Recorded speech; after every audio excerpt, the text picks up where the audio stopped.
Okay, in Chapter 8 for Week 3, we're going to be working with forms and data validation. Now, forms are pretty much common elements that you see across many websites today. A lot of them are usually hidden behind links that say contact us or customer questions, user questions. Basically, they're forms that allow you to submit a question or to register with a website. So you have to actually directly put in information like your email address, your name, contact information, that kind of thing. So jQuery.com and jQueryUI.com have some good information on forms and data validation mechanisms that we can use, including validation plugin information. This is what a sample would look like of a form in a browser. Again, it's primarily about getting information from a customer or a user to contact them.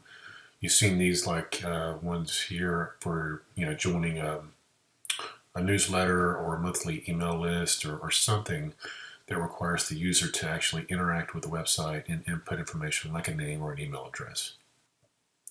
So the HTML that is behind that form that you just saw includes what you see here, particularly noting the information in ID and submit in yellow. Attributes that are generally synonymous and expected to be as part of any form element: name, action, method. Some terms that are generally following Chapter 8 in terms of forms and data validation as those I just mentioned: control, the field, submit button, reset button. There are a few others as well, but this is just generally covers the ones we see most of the time. HTML5 has a few more than the ones you see here. We have an autofocus and a placeholder for HTML5 attributes that are generally working with forms. Looking into some of the code for the form, noting the type, autofocus use in HTML5, as well as the placeholder for the telephone number. In the browser Chrome, you can see this type of error message that can come here.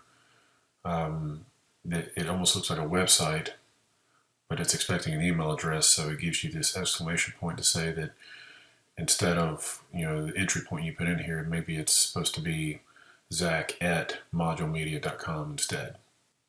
Some of the elements, attributes that are required for data validation include title, pattern, autocomplete, no validate, and required. Relative to CSS3 pseudo-classes for required, valid, and invalid.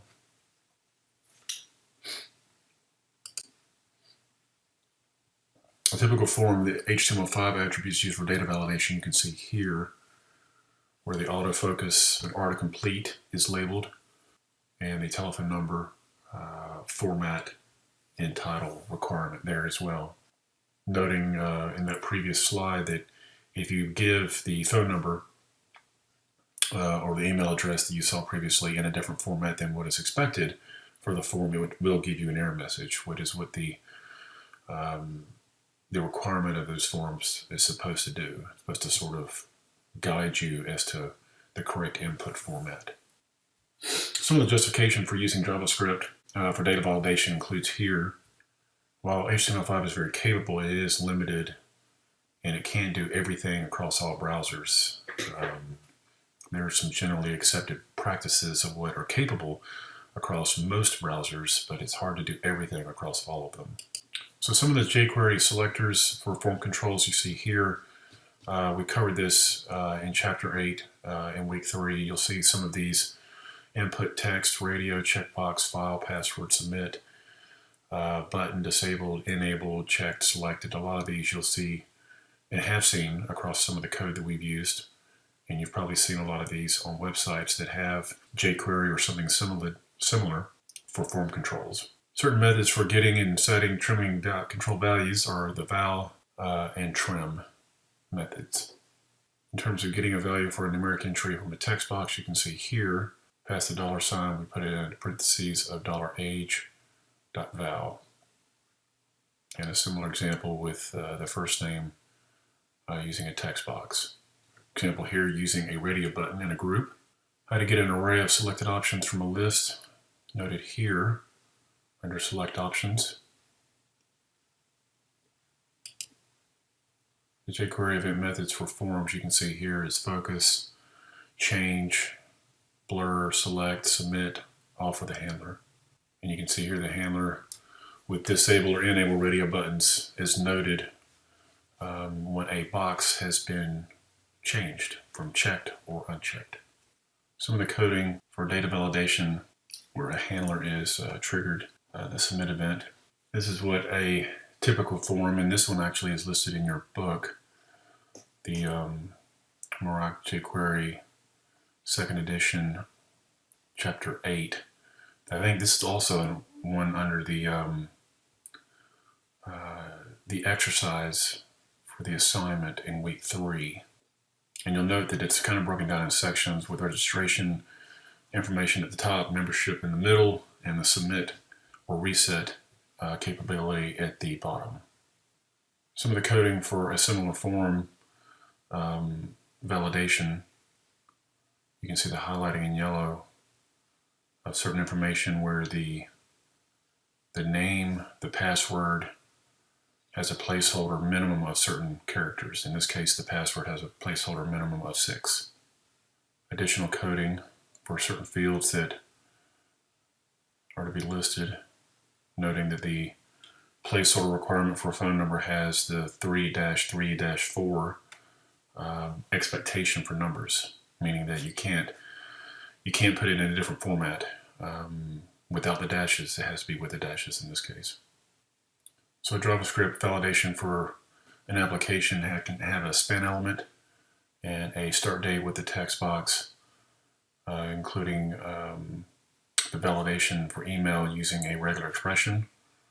And of course, when you see that you have the member form submit function near the bottom, you can have the validation for the email coding, all including the sort of alphanumeric options listed there, A to Z, lowercase, 0 to 9. And of course that's necessary for emails because emails will have upper and lowercase letters and numbers, and of course passwords can be alphanumeric as well, and generally are.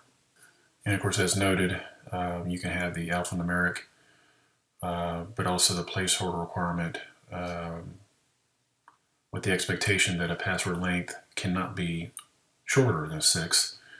Most passwords to be of any meaningful strength needs to be greater than 6, preferably greater than 8 or 9. But for this form, it is not to be less than 6. A tool to use, again, we use jQuery.com, jQueryui.com in this course. But there's also a jQueryvalidation.org website that allows you to sort of test and play around with the user interface of a form, given the ones you see here with the email address and the first name, joining our address, and sort of helps you test and play around to better understand the validation plugin. The script element for that particular form you just saw there is right here, and then again here. Pretty common stuff in some of the forms we see with basically using a certain format for an email address to join, as well as the first name, and then the submit button. For JavaScript, the validation method you can see here for a plugin notes the email format with the email address of a certain type, first name, email address, first name is part of either the rules, defining the rules as well as the messages. And some of the validation options are seen here. And of course, a lot of these validation options, then when used as a method, it's pretty much binary. It's either sort of true or false. It's either used or not used, given the stuff that we see. Generally, the email, the URL, the date, digits, credit card information, if you're signing up for something to pay for something, a max length, min length, max value, min value, and a range. An example of a noted event handler to be validated is seen here, and validation plugins with an error message noted here. Note again, this membership form for a validation application is an exercise in Chapter 8, and I think we used the membership form for a similar assignment for week 3. I've included a couple of YouTube links that give you some basic information on this as well. So use those to cover the information that we've used this week.